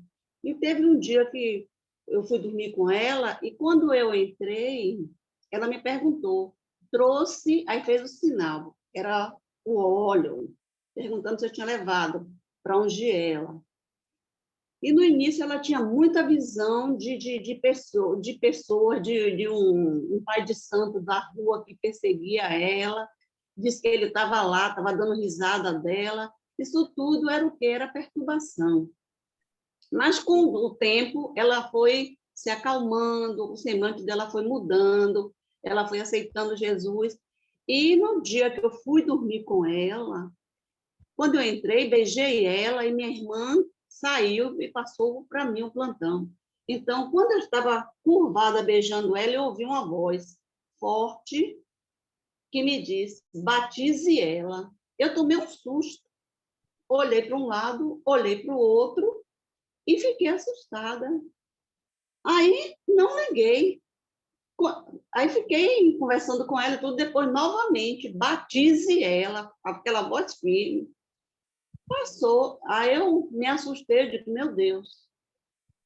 Aí trouxe para o pastor João Paulo e falei com ele no outro dia na terapia. Aí ele disse, e a senhora batizou? Eu disse, não. E aí ele fez, né? Deveria ter feito. Eu disse, mas eu estou indo para lá amanhã. Ele disse, então já sabe, quando chegar lá, é a primeira coisa que tem que fazer. Só que nesse meio período, ela desceu, ela passou mal e foi entubada, foi para a UTI. Quer dizer, ela ouvia a gente, mas ela não falava. Aí, então, o que é que acontece? Eu disse, Joyce, você vai entrar primeiro, então eu já estou com a água aqui, que eu trouxe a gota do milagre, e você vai batizar a mãe. E assim nós fizemos, batizamos a mãe no leito, e resultado, depois do batismo de mãe, passou mais ou menos assim uma semana, mãe veio a falecer, e justamente comigo no plantão, tomando conta dela. Então, eu queria passar isso, né? Porque realmente a gente ouve mesmo a voz, se assusta, que é de repente.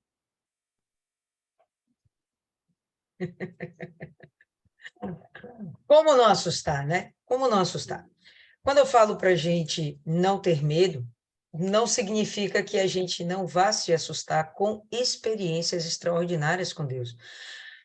Porque a gente se assusta com aquilo que é novo, com aquilo que traz para a gente, que não é algo, como é que se fala? Ela não está sentindo mal, não. Ela está na menopausa. Aí fica na menopausa, fica assim, passando mal. Mas ela não está sentindo mal, não. Aí o que acontece? São experiências novas e tudo que é novo causa para a gente uma estranheza, tá certo? Tudo que é novo nos causa estranheza. Mas não é para a gente temer, no sentido de rejeitar, de não querer. E isso é tão comum, pessoal, Deus falar com a gente de alguma forma, que eu não estou falando isso para uma pessoa específica aqui no grupo, não. Não vou citar nome para não expor. Mas já foram algumas de vocês que chegaram para mim e, tipo, Dona Ana falou aqui para todo mundo, mas já teve outras que falaram só comigo. Pô, Olivia, eu já tive essa experiência e não gostei, eu não gosto. Fica com receio. O olho abre, fazer cirurgia. Veja aqui, né? E fica com receio. Não é para a gente ter receio. Na verdade, a gente não é ensinado a lidar com isso. Sabe como é que a gente está aprendendo? Com a palavra de Deus. E diga-se de passagem, não tem melhor professor, né?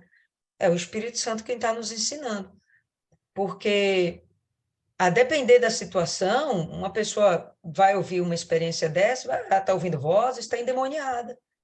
Mas aí falta sabedoria, né, pessoal? E discernimento. Então, a gente vai amadurecendo, a gente vai começando a perceber que não é bem assim.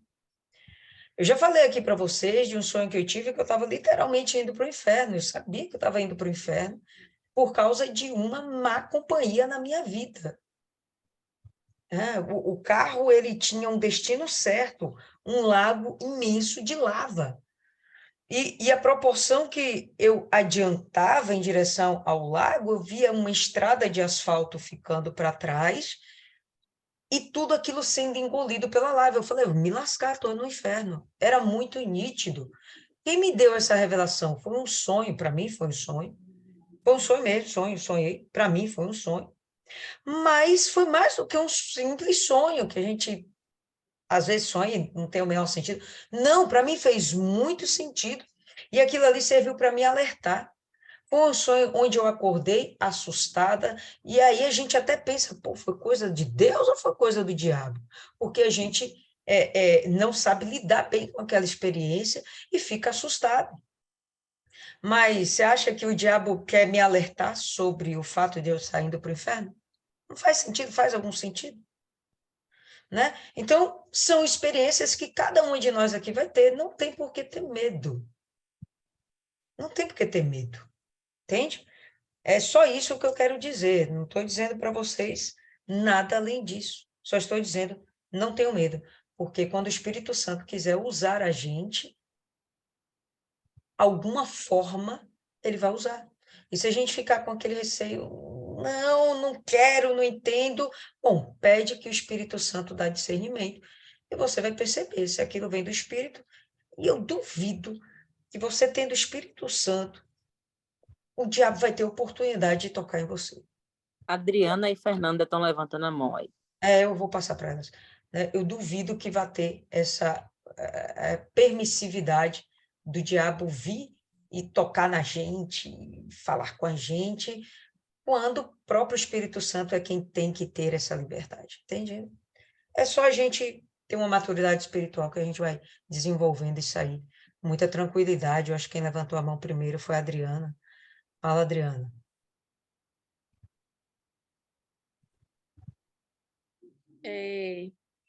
Eu não sei, acho que eu já te contei isso, sobre quando minha mãe também faleceu, que foi aquele tumulto todo, mas quando ela estava no hospital, que o médico... Peraí que ela caiu aí, daqui a pouco ela volta. Caiu aí, viu, Adriana? Enquanto você se restabelece, vou passar aqui a palavra para Fernanda. Fala, Fernanda. Boa noite, meninas. Eu vejo essa questão assim de uma maneira muito, como é que eu vou dizer, racional. Eu entendo, como a senhora acabou de falar, do discernimento do espírito, que é o que faz toda a diferença na nossa vida com Deus. Primeiro, o próprio espírito vai testificar. Claro que é natural, como foi dito também, que a gente venha a ter uma reação, não digo de medo, mas algum tipo de reação, surpresa, enfim, reflexão, paralisação, enfim. E logo em seguida, a confirmação do Espírito Santo, tem que vir o raciocínio. Qual o teor da mensagem? É como a senhora falou, o diabo não vai trazer alerta para a gente. É mais fácil ele vir com uma palavra uma palavra prazerosa, uma palavra boa, uma palavra que venha nos incentivar a fazer ou a pensar ou a continuar em determinado caminho que não é exatamente de acordo com a palavra de Deus. Então, a gente raciocinar em cima do que está ouvindo. Minha primeira experiência dessa natureza foi quando eu comprei um apartamento. Estava num processo de compra de um apartamento que até então era bênção pura. E aí eu buscando me certificar, me cercar de cuidados e tudo mais, eu contratei um advogado para me cercar de cuidados. E eu já vinha apresentando tudo a Deus, já vinha buscando tudo, consagrando tudo a Deus. Mas essa atitude foi minha, de me resguardar um pouco mais e contratar um advogado no processo. Eu simplesmente escutei assim: por que você contratou um advogado? Ou chamou um advogado? Olha, foi só isso que eu ouvi, clara, nítida, na minha mente. Porque você chamou, contratou um advogado. E quando isso veio na minha mente, eu congelei. Assim, de verdade, eu parei, física, mental e tudo mais, eu congelei naquele momento. E logo em seguida, esse congelar, eu caí em temor. Eu chorei normal, né? Compulsivamente, de arrependimento, porque eu entendi que eu tomei uma atitude pela força do meu braço e que eu tirava ali o controle de Deus da situação. E o resultado é que eu não fiquei com o apartamento. Eu perdi o apartamento. Vieram outras situações, e uma dessas situações eu fiquei estática na frente da TV quando eu orientava uma pessoa insistentemente, eu orientava a pessoa a ela fazer um curso que poderia mudar a vida dela. E quando eu fechei a boca, eu escutei tranquilamente assim: faça você o curso.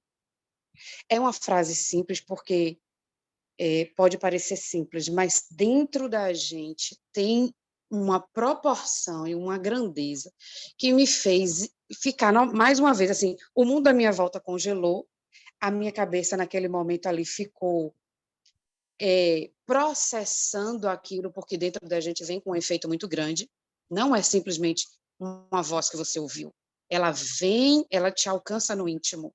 Então, tem uma experiência dentro de você.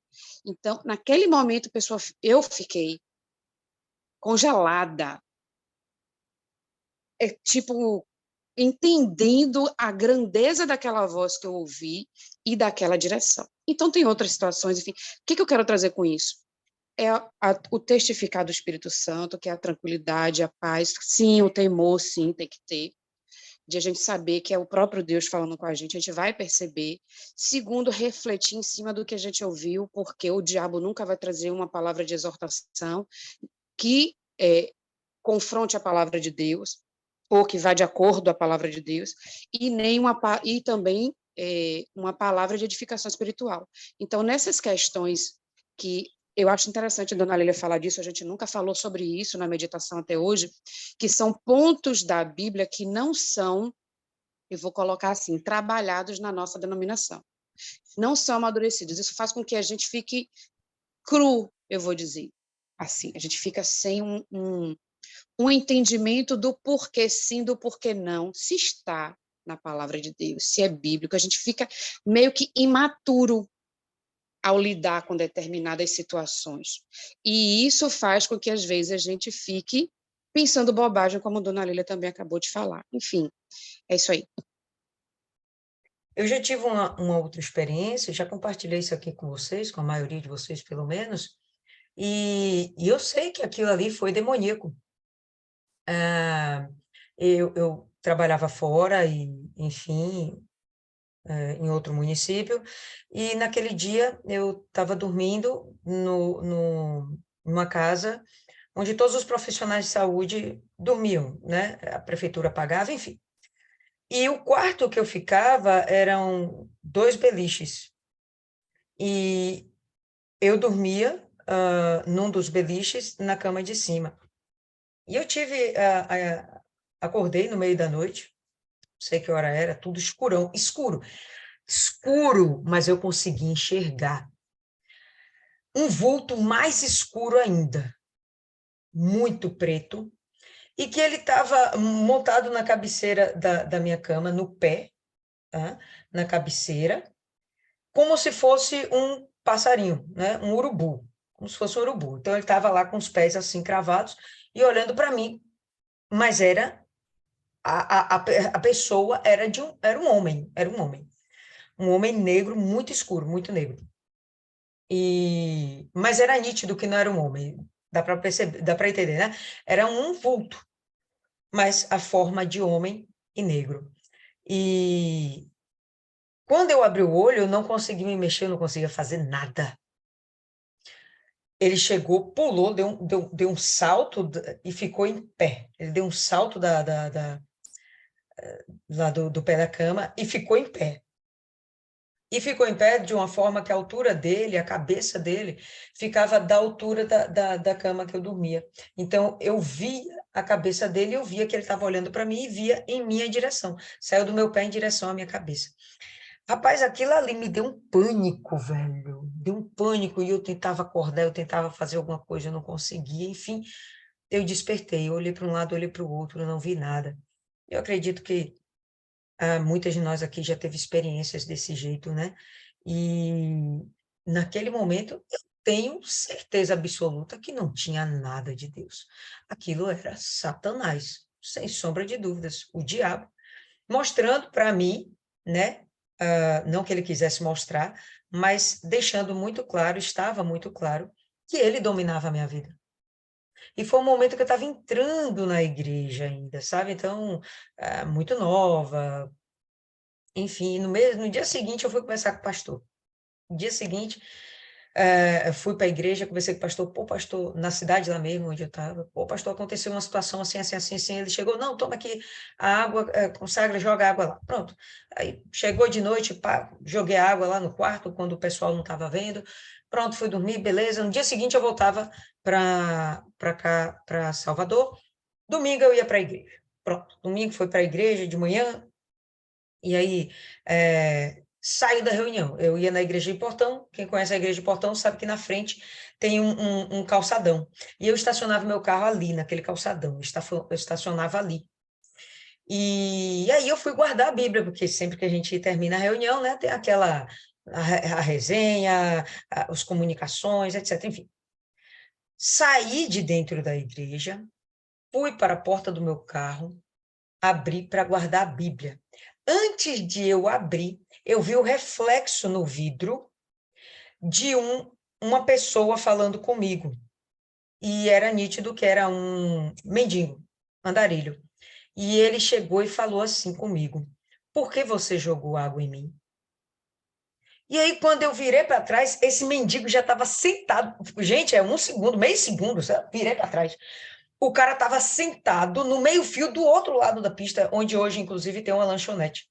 Do outro lado da rua, sentado no meio-fio. Ele não deu aquele pulo, meu irmão. Então, ali foi mais uma experiência que eu tive, completamente sobrenatural, sem dúvida, mas com Satanás. Dá para você ter o discernimento. Depois que eu recebi o Espírito Santo, não tive mais esse tipo de experiência. As experiências que eu tive já foi com Deus. Então, é muito claro, dá para a gente perceber, o Espírito, ele faz ele nos ajuda a separar isso, entendeu? Tá certo, Isis. O Espírito Santo ajuda a separar isso, inclusive a nos preservar, acredito eu.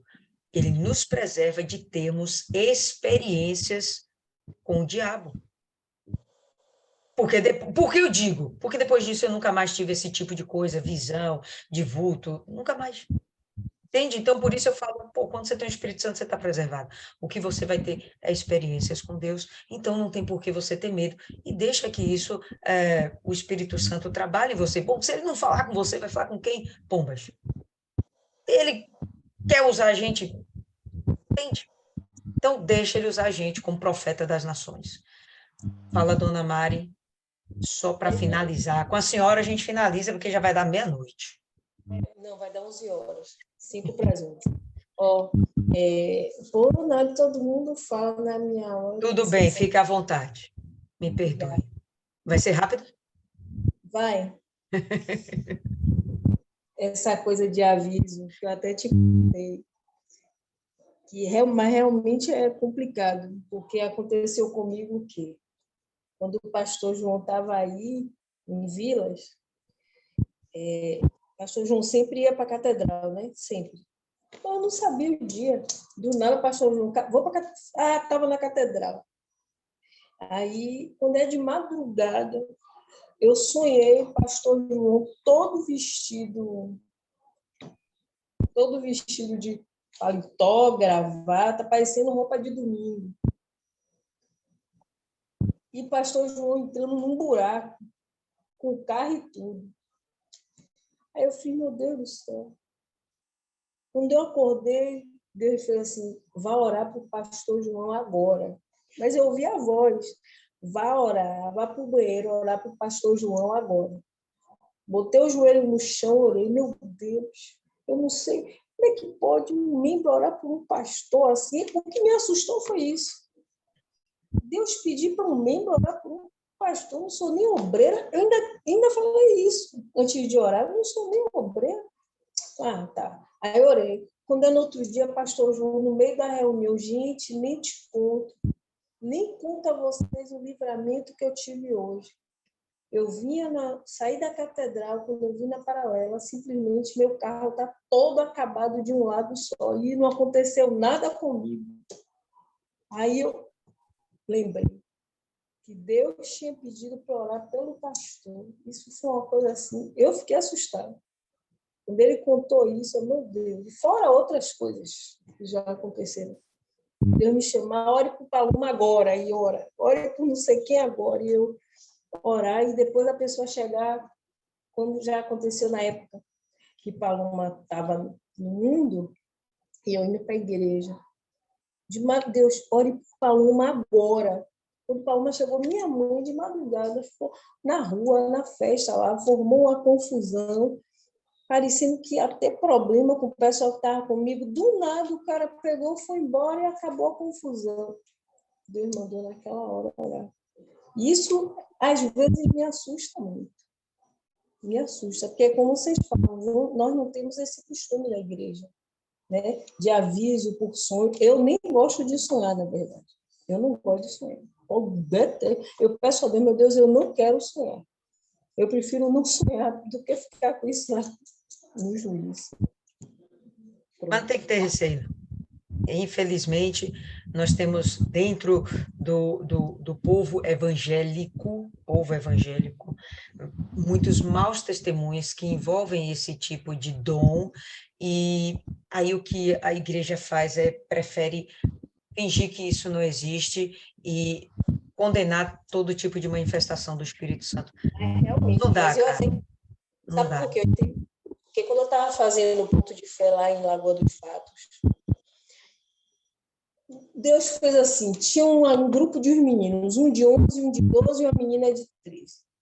Um menino era assim, cara de medo, e o outro jeito de bandido, novinho. Eu fui para ele, vem cá, qual é o problema de você? Aí fui falando na linguagem dele, não sei o que lá. Aí o que estava com medo disse, eu ando com medo, porque o pastor na minha igreja profetizou que eu vivia com uma voz do meu lado, um espírito maligno do meu lado, falando no meu ouvido. E que eu ia ver todo dia esse homem. Eu e você vê ele? Sim, todo dia eu ouço me chamar, vejo, quando olho, desapareceu. E o outro todo, e aí, colé. O outro, o pastor profetizou que ele ia ser ladrão. Aí pronto, um era medroso e o outro todo tirado a bandido. Então, acho que é por isso até que, não sei. Exato, mas o que a Bíblia ensina é que a gente tem que aprender a coisa certa, tá? E aí, dentro disso, é que a gente tem que viver a nossa fé. Mas, vamos lá, graças a Deus, Isaías não deu uma de medroso, se permitiu ser usado por Deus, e a gente vai começar a aprender muito mais com ele a partir de amanhã. Tá bom? Então, dona Cida, foi a senhora eleita, não tem para onde fugir, não. Faz a oração de encerramento aí e vamos nos preparar para amanhã. Vamos lá. Meu Deus e meu eterno Pai, é com temor e tremor, meu Pai, que nós entramos na tua santa e gloriosa presença, meu Deus. Grandioso El Shaddai, o Senhor é Deus, o Senhor é maravilhoso, meu Pai. O Senhor não precisa da gente, porque o Senhor tem anjos te louvando, mas o Senhor nos ama, meu Pai, de tal maneira que o Senhor sempre está buscando, meu Deus, algo para que a gente possa se arrepender, Deus. Muito obrigado, Senhor. O Senhor é tão maravilhoso, Pai, grandioso, majestoso. Oh, Pai querido, Pai amado, que maravilha, meu Pai, o Senhor nos rechear com essa presença da Bíblia, meu Pai, de colocar, meu Pai, Dona Lília, para nos incentivar, meu Pai, a ler, a gostar, porque tem muita gente que não lê, meu Pai, que só lê na presença do pastor lá na igreja. Tem muitas pessoas, meu Pai, que não pega na Bíblia, meu Pai, ainda que seja cristã, mas aqui é a palavra do Senhor, a boca do Senhor aberta, ela fechada é a presença do Senhor, meu Pai. E quando a gente pega ela, que abraça ela, o Senhor nos abraça, Deus. Então, meu Deus, coloca, meu Pai, esse discernimento, meu Pai, na mente da gente, e que a gente venha cada dia mais se limpar, meu Deus, porque nós temos obrigação, porque nós conhecemos a Tua palavra, Deus. Oh, meu Pai, obrigado, eu só tenho que agradecer, meu Pai, eu agradeço pela família de cada uma pessoa do sacrifício, que o Senhor venha guardar, meu Pai, a gente, que o Senhor venha preservar a nossa salvação, e que a gente nunca, meu Pai, é a palavra muito forte, mas que a gente não olhe para trás, porque a palavra do Senhor é severa. A palavra do Senhor não é brincadeira, Deus. O Senhor, meu Pai, a porta, o Senhor é a porta. E quando esta porta se fechar, não vai ter mais como bater e o Senhor abrir. Então, meu Deus, nós temos que ter esse discernimento, Deus. Nos dá, meu Pai, a cada dia que amanhece, que nós estejamos vivas, que nós possamos colocar essa coisa na nossa mente e que ao deitarmos, meu Pai, como o teu servo falou, o bispo, coloca a tua cabeça no travesseiro e faz uma reflexão, porque nós temos o Senhor como Deus. E o Senhor, o Espírito Santo, é a sinaleira. Se estamos fazendo algo errado, o Senhor acende sim dentro da gente que não é para fazer. Então, estamos sensíveis, meu Pai. Estejamos sensíveis à tua voz, Senhor, para que o Senhor possa falar com a gente. Meu Deus, nesta noite, obrigado. E que o pastor amanhã possa falar a cada um de nós, meu Pai, a tua palavra firme e forte, como é lança, meu Pai. É faca, meu Pai, que divide a gente e que a gente venha se limpar cada dia mais, meu Pai. Eu entrego a família a sacrifício, a nossa família, meu Pai, nas tuas mãos, e a tua palavra diz, meu Pai, e o Senhor não volta atrás, que salvaria a nossa família. Então, meu Deus, está entregue nas tuas mãos, em nome do Pai, em nome do Filho, em nome do Senhor Espírito Santo. Amém. E graças a Deus. Amém, pessoal. Então, por hoje é só. Amanhã tem mais.